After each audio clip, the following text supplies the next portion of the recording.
The series is set in Russia in the year 2140, where women have taken over the planet and turned it into an ultra-modern society. They no longer live in crowded cities, but in the countryside, where every family owns a villa. In fact, the technology is so modern that an AI housekeeper takes care of everything. They measure their owner's temperature, cook food for them, play shows according to their mood, and even design new clothes for them. Since men are no longer the dominant species, things like hate, violence, and wars have been eradicated, and the average life expectancy of women has gone up to 150. I didn't realize men were killing women when they turned 100 before. The protagonist of the movie is Lisa, a 50-year-old woman who works as a history teacher at a local school. One morning, as she watches the news, a woman is seen protesting about a burning issue. She wants all women to have the right to reproduce naturally with men, and not by artificial insemination. Lisa simply scoffs at the news and gets ready for her day. After a while, she heads to work, and we are given a brief overview of the society, which is heavily reliant on technology, kindness, and discipline. Food stalls are present near the roads, from which women can enjoy free meals. Video calling can be done with the click of a finger, and there are fines for menial offenses like putting the garbage in the wrong trash can. The penalty for such offenses is the deduction of social points, which is also considered as currency in this world. Moreover, if someone is obedient and does their job well, they are given free social points. Shortly after, Lisa arrives at her workplace, which is a futuristic shuttle housing a few students. Wasting no time, she starts the class with a video presentation which talks about the history of mankind. It reveals that since the inception of humanity, men have dominated society, but all it brought was hate and violence. Decades passed by, but nothing changed. In fact, the world was plunging into deeper problems like global warming, the ozone layer depletion, and so on. All definitely the fault of men.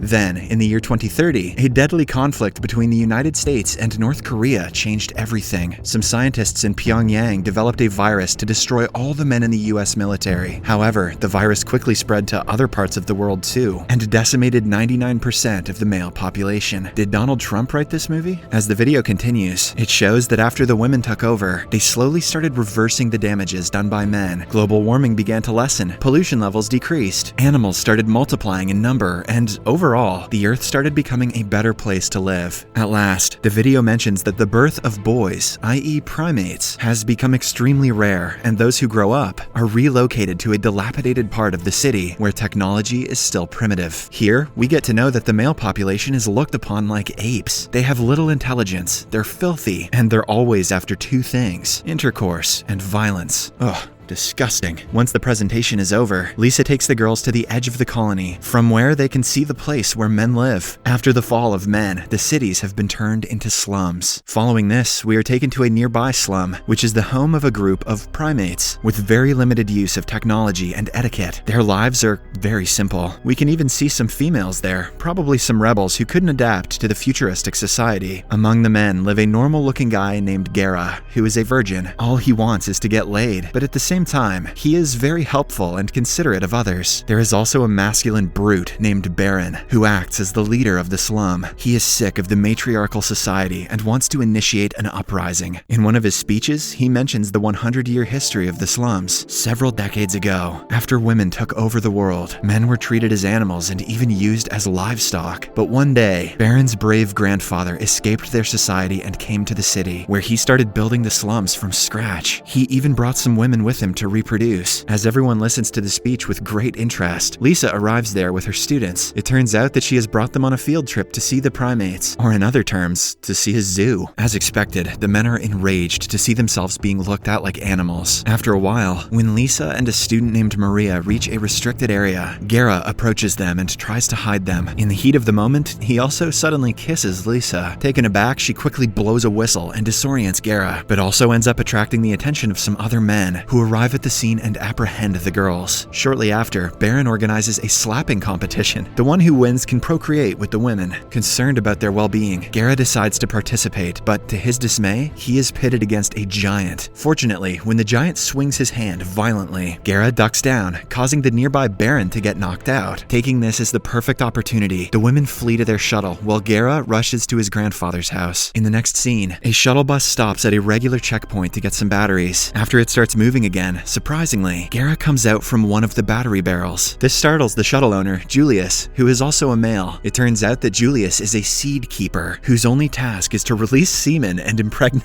and impregnate women. Seed keepers are the only males who are given the privileges and respect like their female counterparts. Surprisingly, Julius, who has never had a friend outside of work, finds Gera interesting and lets him stay. The two chat for a while, and Julius even drinks the primate's special booze called moonshine. Unfortunately for him, he gets so drunk that he ends up jumping out of the moving shuttle bus. Now, with Baron's men hot on his tail, Gera thinks of a plan. He puts on Julius's spare costume and pretends to be the new seed keeper. A while later, the shuttle reaches a colony named Two Hills, and an invisible barrier opens up to let the seed keeper in. Nervously, Gera gets down, and a beautiful woman on a bicycle gives him a tour of the city. Along the way, several women greet him with excitement. Woohoo, give us your seed! Lisa is also amongst the crowd, but she doesn't notice Gera. At night, Gera takes an oath by biting the holy apple in front of live TV, promising to reproduce healthy and smart babies. Then he is taken to his chamber to rest, but being a virgin, Gera asserts that he wants to start working right away. Hence, a worker escorts him inside the reproduction chamber, where a middle-aged obese woman named Berta welcomes Gera, much to his dismay. After this, he is told to be seated, and a pipe is connected to his manhood, which starts milking it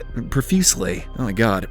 At first, Gera hesitates to go through with the process, but soon he starts having visions of Lisa and finally calms down. Surprisingly, on the other hand, Lisa has also not been able to shake Gera from her mind, and keeps thinking about him all the time. The next morning, Gera is introduced to the reproduction base, where seed keepers like him are taken care of by beautiful women. The whole day, the boys are pampered, fed with delicious dishes, and massaged to keep them fit and happy. Overwhelmed with all the girls around him, Gera gets aroused and heads to the bathroom to perform a hand relief. However, when he does so, an alarm goes off in the base. It turns out that hand relief is prohibited in the Two Hills colony. To make matters worse, thinking about intercourse is also illegal, and the one who has such feelings is called a homo sapiens sexual.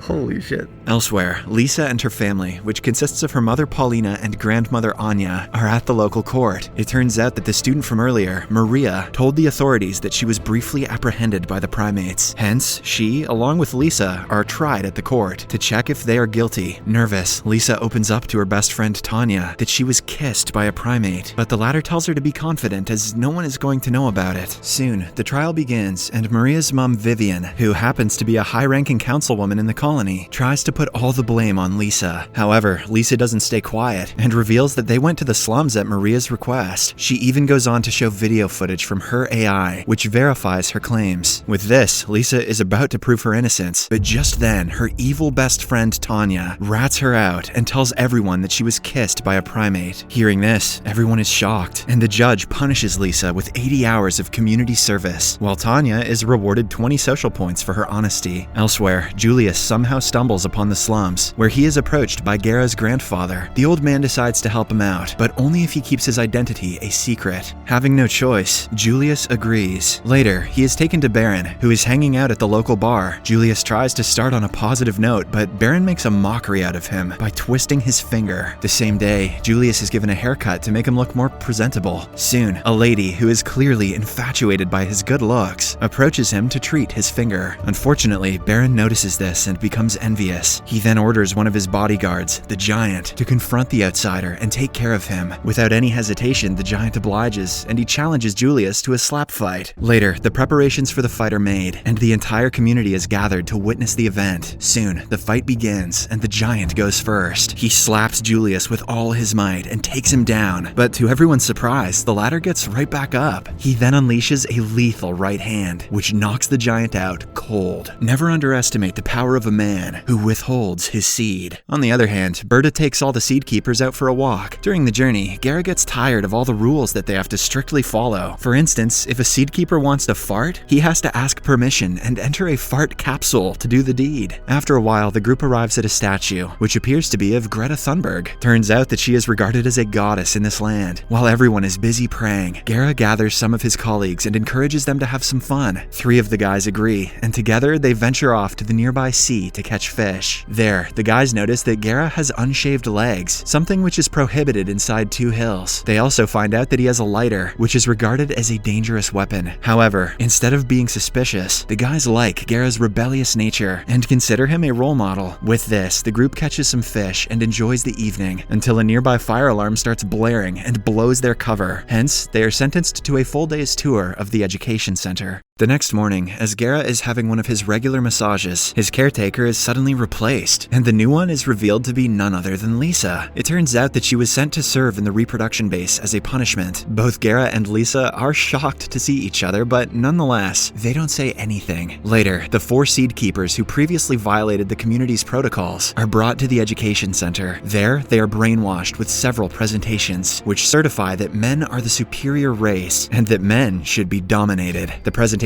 also endorse other illegal cliches of the society, like having intercourse or even thinking about it. During the tour, Lisa and her grandmother Anya are also present there. Both of them watch Guerra from a distance and laugh at his clumsiness. However, Anya, who is a bit old-fashioned and despises the latest rules, finds him kinda cute. She also tells her granddaughter to keep his identity a secret. In the evening, after the group reaches home, Guerra gathers his fellow seed keepers and makes them understand that, contrary to what they learnt today, having erotic desire is completely normal. This riles up one of the guys so much that he confronts Lisa and asks her to undress. Oh, pump the brakes, bud. But before things get out of hand, Guerra intervenes and sends the guy away, hence saving Lisa for the second time. But instead of thanking him, Lisa gives him 30 minutes to run away, or else she will blow his cover to the authorities. Nice guys finish last again. Meanwhile, at the slums, Julius has started gaining a bit of a fan following. Enraged that an outsider is trying to usurp his power, Baron orders some of his men, including his right-hand man, Rat, to finish Julius off. Following the plan, the group, along with Julius, heads to an abandoned department store on the pretext of scavenging some supplies. Surprisingly, Julius is very good at the work, and he manages to extract some valuable food items. The group is further impressed when Julius manages to single-handedly thwart an enemy group named the Squirrels, who believe that alcohol is the root of all evil. As a result of all of this, they decide to spare his life and take him back to the slums. On the other hand, it is revealed that the councilwoman Vivian is no saint after all. She is seen having an intimate moment with the leader of the slums, Baron. The following morning, Vivian compares pictures of the new batch of seed keepers and eventually finds out that the real Julius is missing. From Baron's information during their encounter last night, she also learns that the imposter is a primate that has escaped from the slums. Wasting no time, she orders her assistant to sound off an emergency warning throughout the colony. Meanwhile, a scared Guerra tries to flee the place, but he is stopped by the invisible barrier. With no choice, he covertly sneaks back inside the colony. As the emergency alarms go off, he notices Lisa and pleads with her for help. As expected, Lisa wants nothing to do with him, but when Guerra reminds her of all the times he has come to her rescue, she agrees. Soon, cops start swarming the place, so Lisa flees with Guerra. Unfortunately, while they are running away, her ex-best friend Tanya catches them in the act. Back at the slums, while Baron arrives at the bar to have a drink, he is taken aback to see Julius alive. He angrily asks his men about why they didn't execute him, to which his right-hand man Rat replies that Julius is a kind man who saved their lives. As the heated confrontation goes on, Julius steps forward and demands a democracy. He states that all the residents of the place deserve equal opportunity and that their voices should matter. All the people inside the bar also start chanting for him, and hence, left with no options, Baron decides to conduct a friendly meeting. The two later meet in Baron's personal quarters to talk about their opinions. Julius wants all the people to have a free will, while Baron wants to oppress them forever. But at last, the two eventually settle for an election, the winner of which will be the leader of the slums. After Julius leaves, a worried Baron calls Rat to his room and orders him to enter the election as well. He believes that if 3 men compete, the votes will be divided and Julius will have a lesser chance of winning. At night, the voting ceremony is commenced, and all the residents of the slums cast their votes one by one. When the results are declared, Baron receives only a single vote, but to everyone's surprise, Rat wins the election with 18 votes compared to Julius's 16. It turns out that most of the people still don't trust the latter, considering the fact that he is an outsider. Elsewhere, with nowhere to go, Lisa brings Guerra to her home, where her grandmother Anya tries to think of ways to make him escape. Unfortunately, before she can come up with a plan, Vivian's assistant arrives at the door to inspect. Before letting her in, Anya quickly locks Guerra, Lisa, and also a pet cat inside the closet. Here, it is revealed that keeping animals in captivity or even having them as pets is also illegal in Two Hills. Soon, Vivian's assistant enters the house and starts searching for the hideaway criminals. She reveals that Tanya saw the primate, aka Guerra, running away with Lisa. She then presses Anya to give up the criminals, but the latter holds firm and lies that she hasn't seen them. Shortly after, the assistant is about to leave, but just then, the cat sneezes inside the closet, hence blowing their cover. But before she can inform Vivian about it, Anya smacks her in the head and knocks her out. Now, with time running out, Anya brings out a motorcycle and tells Guerra to take it, as only a projectile traveling over the speed of 80 kilometers an hour power can penetrate the invisible barrier. She also orders Lisa to run away from him, as she too has become a wanted criminal in the colony. Obeying her order, the two set off on their journey, and Guerra accelerates the motorcycle to exceed the 80 kilometers per hour mark. Fortunately, the plan works, and the two are able to penetrate the invisible barrier. The impact disintegrates the motorcycle and tears their clothes apart, but the good thing is that they have brought some extra clothes with them. Now, with nowhere to go, Lisa is forced to follow Guerra. At night, the two light a fire and sleep together. The next morning, Guerra catches a squirrel and cooks it as breakfast, but sadly, Lisa, who has lived all her life by eating vegetables and shrubs, is terrified by the sight of a cooked animal. The episode ends as Lisa screams out aloud, attracting the attention of some nearby men.